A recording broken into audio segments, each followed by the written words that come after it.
Trade shows. You know what I fucking hate? Every industry trade show I've ever been to.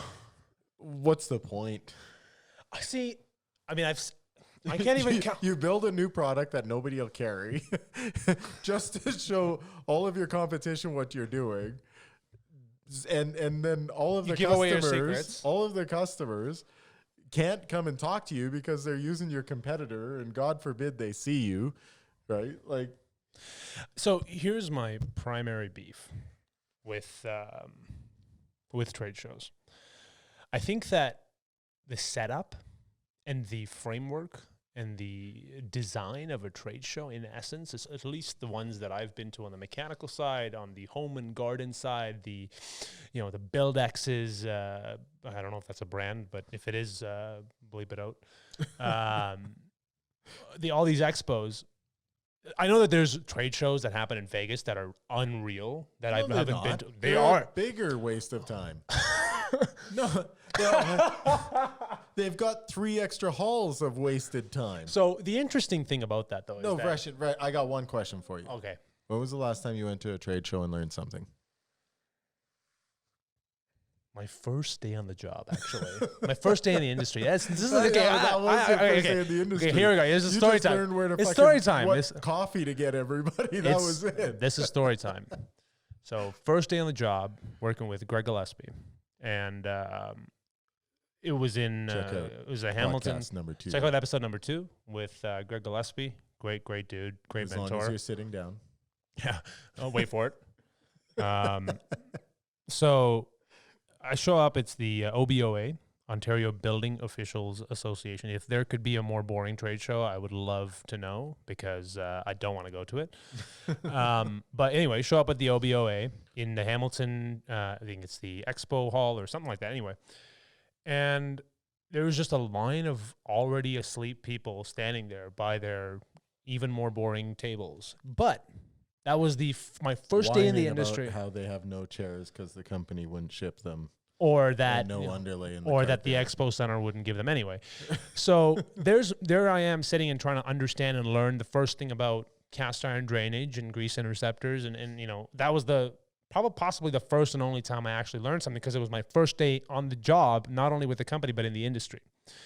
But every other time, it's been an absolute waste of time.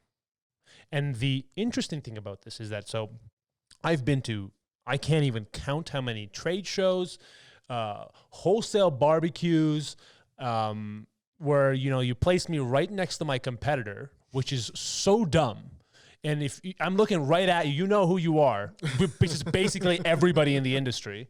Where every trade show I'm placed right next to my competitor, which is convenient for the customer because they get to go talk here, go talk there, go do this, where there's no actual... There's hydronics alley, and then there's piping section, and it's like, well, what is the point if let's say a customer, the number of people that walk through those trade shows mostly are either distributors, suppliers, other manufacturers, or school apprentices and people that are in trade school. Very few people that actually engineers, because they're actually interested in learning about new stuff. Very few of the people that actually come through these trade shows are contractors, in my experience. And the conversations that people do have, contractors come because the wholesales pay for them to come. Exactly, or they bus them in, or it's like, hey, come and stamp our little bingo card, and then you get a free lunch, or it just becomes a little industry chit chat time, where people move from one to the other, and you have the same bullshit as a holiday. Because all the major companies are having parties. Yeah. And it's like, you want to go to this brand's party at this bar, or this, this company. Like nobody ever says, hey, go to this guy's booth, because they actually have like their head engineer there and he can explain the details. Yeah. It's like, hey, go to the party at this booth. Like, it's go to the just bleep this out. Go to the Upanor booth. They've got they got beer taps there and popcorn. They got some strippers waiting for you. It's like, and they got these super hot girls that are standing there in bikinis and holding PEX pipe on their shoulders. Like, what are you in the trade show for? right? It's like it becomes a point. Jeff is real comfortable because I just dropped brand names and said strippers. But am I wrong? I hate strippers. Honey. If you're listening. Okay, so the issue I have is that you show up there, you have usually a junior salesman who's really enthusiastic about talking to anybody who will talk to him. Like me. Like you. The first couple of days, you get really busy. And it's more so of the people that are coming through are customers, and it's more of a social gathering, but you can't leave your booth to actually go hang out with them. The second part of it is if you need a trade show to update your customers on what you're doing, what are your fucking sales reps doing for you? Yeah. Okay. If that's where you count on to meet new people as opposed to your phone book. You're going there, and if you're selling to everybody, then it just creates animosity. Like, it's not good for a manufacturer. And so, like there's a bunch of horrible things. But the thing is, when you try and sit in the seminars, they're booked up extremely quick. So you can't even go there and learn on the new systems. So, I mean, but for the people that do go, there is something to be learned, especially when the chief inspectors do their big code change. Like, to be honest, I'm talking that about is the biggest big trade shows. So let's say you like have the Vegas, the Florida, So at those big trade shows, they have individual seminars on national code change, like the NPC code change. So those, to be honest, if they could just do that as an event and sell 1,000 seats, they would sell. Okay, so why are we not, like, why don't we make trade shows? Like, we were going to do a trade show before all the COVID shit happened.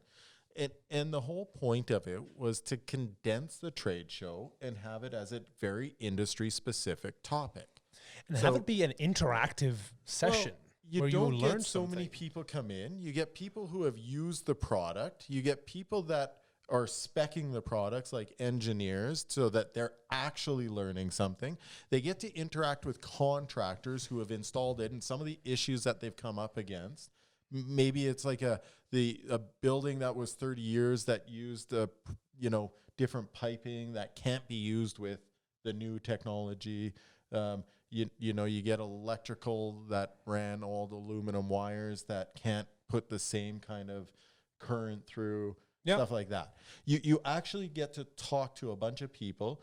You get the engineers of a company or the designers of a company or somebody that's just extremely well versed with the product who can talk with all levels of the industry. And you make it so that people are coming in and learning something. Okay, so how do you combat? So, I mean, if you ask me, I don't think there should ever be a trade show. I don't think trade shows should exist. I don't think there should be an agenda for someone to walk into an environment or a customer to walk into an environment with the expectation that you have to go and talk to the individual people and therefore learn about their product. The event that I would like to see, and that the event that we were potentially planning is before COVID, was create an open an open invite event where you have suppliers, manufacturers, agents, engineers, contractors, builders, developers, everyone's welcome. And just network without the, that table and the shitty fucking samples that you have on the table and your poorly printed, misspelled catalogs and brochures, and the, painful sales pitches that the person has to go through over and over again during the course of the day to tell someone about that new product. As opposed to that, just have a open concept event. Yeah, but don't bring all of your products. Yeah, don't bring your products. Don't bring your fucking banners. Solution. Yeah, don't bring your banners. Don't bring your products. Let's have an event where you have speakers interspersed with entertainment, interspersed with individual maybe debates. Maybe have something that's actually engaging. Because guess what? Those conferences, those seminars, that's what sells out. Let's have a. How many times have I said that?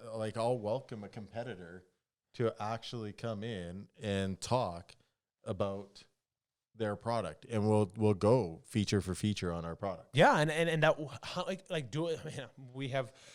I don't want to give too much away, but that's something that we're planning on doing as one of our events, which is one of our events face-off. was going to be like solar versus geothermal versus traditional units. Yeah. Right. And why would you use one over the other? Yeah. And have the industry professionals, whether it's manufacturers or installers or engineers or whatever, actually educate everybody. Yeah. Don't leave the people that are sitting there just so set in their ways. And yes, you do have to show up with an open mind to be educated on this stuff. Yeah, absolutely. And I think that there's so much to be had from listening to two sides talk. I mean, the one side doesn't have to convince the other side. No. Right? But if you and I have a debate, the people watching can have a better, more informed opinion on what the individual characteristics of a particular system or a particular methodology or a particular installation technique, whatever it is, and I think this is where, we had that conversation with Travis the other week where, it's copper versus plastic or PEX, or metal versus plastic. But why not get the copper manufacturer and a PEX manufacturer? But they won't do that because they're afraid to have real conversation because they're afraid of the holes in their argument being exposed. But the problem is that just like you may have holes in your argument, the other person has the same, has the same. Yeah, but understand, like there are different applications for different installation requirements. I agree completely. I get. I always say never, ever, ever put a condensing boiler into a cast iron system. Sure, but I mean, bringing this back to like a trade show and an event where actually people are, I know that there's some people that love trade shows. They love the ability to just do nothing, and those are why. That's why. It's a holiday. So they can do nothing. Yeah, right. It's like you set it up, you complain about setting it up, and then you chit chat with all your old buddies. Manufacturers send manufacturers, yeah, to go to a trade show. And that's the crazy thing is that these big For trade shows, that your sales it's like $20,000, $30,000, $50,000. Like if you're a manufacturer and your individual sales manager is telling you, yeah, we got it, and that's we got to be at this trade show. Why? Because people will talk if we're not there. I know. That is the stigma that people are so afraid of. Like, why don't you be the industry leading company that says, you know what, I'm not going to this year's what's funny this expo. Is nobody has calculated what kind of business a trade show brings into them. Oh, like it's you can't. So the interesting thing is that they have these, the scanners with the barcodes. So you scan it, and I it was my job to go through all the leads, send, and I was the one as a 20-year-old, 21-year-old sending emails to all these customers that we met at the mechanical expo in Eastern Canada, the mechanical expo in Western Canada. This official show that, and it's crazy. Because when you do touch base with some of these people and follow up, they're like, oh, yeah, we talk. It's a warm call. But nobody does that. What people do is they chit-chat, they party, then they tell stories about how they partied and all the people that they saw. It's a good chance for everyone to get together, talk shop, make industry plans. And I think this is a topic for another day, but I have theories on industry collusion between large mechanical contractors as well as industrial distributors. But I think that's something that we're not getting into that today. We're not getting into that today. But at the same time, if Talking Apes, which is a 4Media and Events production, were to do an event, which hold on tight, folks, because we definitely are working on something. The reason why is, as a manufacturer doing training, I could only talk about my product. And here we are designing intricate systems that are trying to achieve these very specific targets.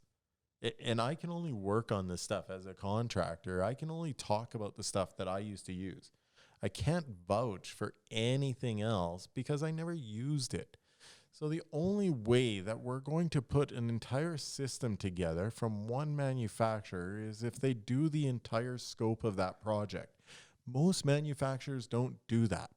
So when we're trying to educate somebody, and again, when we're trying to progress the industry, then we need to sit there and we have to have collaboration between manufacturers, between engineers, and we have to have some real-time conversation from the people who went through that installation. So that's the only way we're actually going to say, oh, well, this is what worked. This is what didn't work. Because what's happening right now is if it didn't work, whether it was set up, whether if it was something they didn't learn, then they just classify it as it's shit. They tell them at the wholesale, and the wholesale drops the line, and then the manufacturer doesn't know why there's no sales coming in. So how does this relate back to trade shows? So the trade shows have to be different, because now what we need to do is we need to get those groups of people in together that can actually teach our tradespeople, our professionals, to how to use it, how to set it up, how to install it. And it can only be done with collaboration. We can't have a contractor think they understand from one manufacturer how it's going to marry up to another product, how it's going to marry up to a third or fourth or fifth or sixth product. So let's go in there and have the manufacturers together so that they can marry up the systems and make an efficient. So I think the be all and end all of this topic is that there's better ways to actually educate the general public, the contractor base, the customer base, the supplier base, and pretty much anyone and everyone that's involved in any construction related industry, whether it's concrete, whether it's mechanical, whether it's electrical, whether it's structural. And I think that people need to stop relying on these 12 by 20 booths with shitty samples and literature on them, and even those, fancy booths with all those little displays and the work. Let's have conversation as opposed to having a showboating competition, wasting. That's really what it is. It's wait. When was the last time you talked to an engineer and they said, "Oh yeah, I saw you guys at the trade show. Your product's really good"? No, never. Yeah. Right? Unless you know the person, you follow it up, which nobody does. So the moral of the story and what we're trying to get at is that let's make industry events actually something where someone can learn something, watch conflicting opinions spar, and let's make trade shows great again. Stop making shit trade shows.